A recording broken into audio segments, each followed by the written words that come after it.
আমার সামনে ভিডিও দেখতে দেখতে যদি কোনো ভিডিও আসে যেটাতে মনে হয় যে পুষ্টিকর কোনো খাবার বা একেবারেই সহজ হয় আমার জন্য রেসিপিটা করার জন্য, তো সেটাই আমি একদম লেগে পড়ি। তো এই ভিডিওটা দেখার 5 মিনিট পরে আমি এই রেসিপিটা নিয়ে বসেছি। তো ভাবলাম আপনাদের সঙ্গে শেয়ার করি। আসসালামু আলাইকুম, by the way this is me Angela নাজালাস mom, welcome back to my another video. চলুন, খুবই স্বাস্থ্যসম্মত এবং খুব ইজিভাবে মানে খুব সহজেই করে নেওয়া যায় এমন একটা রেসিপি শেয়ার করি। তো এখানে আমি 20 টাকা সাবুদানা নিয়েছি। এটা আপনাদের জন্য মানে ইজি হওয়ার জন্য আমি বলে দিচ্ছি। 20 টাকার সাবুদানা আপনারা চাইলে কিন্তু বাড়াই নিতে পারেন, কমও নিতে পারেন। তো সাবুদানার মধ্যে দেখতেই পাচ্ছেন আমি অল্প অল্প করে পানি দিচ্ছি। তো এটা কিন্তু অনেকটা নরম হয়ে এসেছে। তো দেখতেই পাচ্ছেন এটা একদম আঠা আঠা হয়ে গেছে। এটা একেবারে যখন ভিজে যাবে তখন আমি একটা সফট নরম একটা ডো তৈরি করে নেব।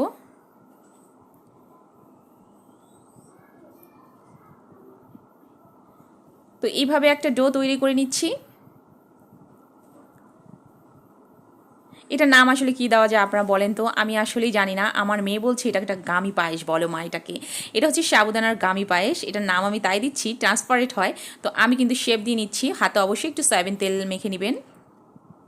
তো আমি আমার মতো করে শেপ দিচ্ছি বল বল করে, আপনারা চাইলে কিন্তু অন্য একটা শেপ দিতে পারেন।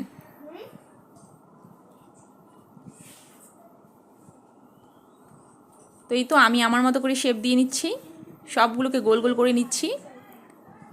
তো এই ভিডিওটা দেখার পরে আমি কিছুক্ষণ পরেই কিন্তু নেমে পড়েছি এই গামি পায়েস বা সাবুদানার গামি পায়েস করার জন্য।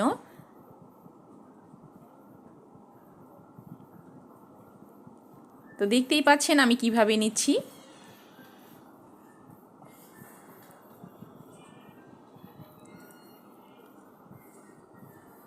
তো এখানে আমি শেপ দিয়ে দিয়ে নিচ্ছি। অনেকটা হয়ে গেছে, প্রায় সন্ধ্যা হয়ে গেছে আমার এই ডো থেকে বলগুলো তৈরি করতে গিয়ে। তো এখানে আমি প্রায় 1.5 কেজির মতো দুধ বসিয়ে দিয়েছি, সাথে দিয়েছি ডালচিনি। আমি একটা ফ্রাই প্যান নিয়ে নিয়েছি। আপনারা এখানে হচ্ছে এলাচটাও, ছোটো যে এলাচটা আছে সেটাও দিতে পারেন। আমার ছিল না তাই আমি দিই নাই। এখানে খুব দারুণ একটা ফ্লেভার হচ্ছে অ্যাড হয়, যার কারণে খেতেও ভালো লাগে। তো আমি পরিমাণ মতো কিন্তু চিনি দিয়ে দিয়েছি, কোনো কারণে চিনিটা আমার স্কিপ হয়ে গেছে। আর মিষ্টি জাতীয় খাবারে একটু লবণ দিলে ভালো লাগে খেতে, এটা আমার কাছে মনে হয়। আপনারা চাইলে স্কিপ করতে পারেন।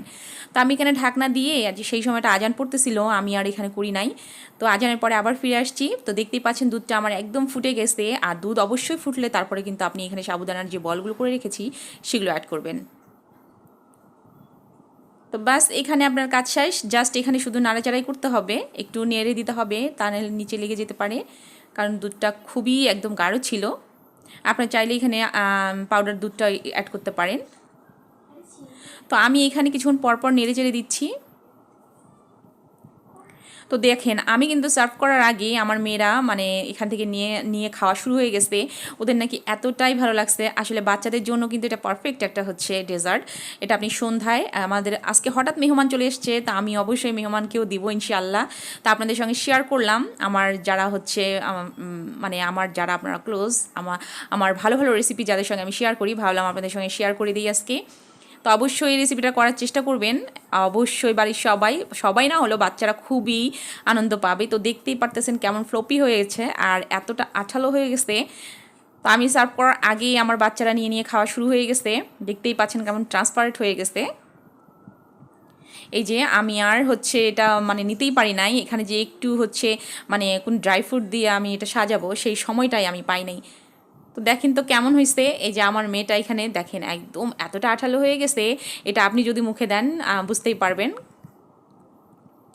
তো এটার নাম কি দেওয়া যায় বলেন তো? ট্রান্সপারেন্ট গামি পায়েস। কেমন হয়েছে নামটা?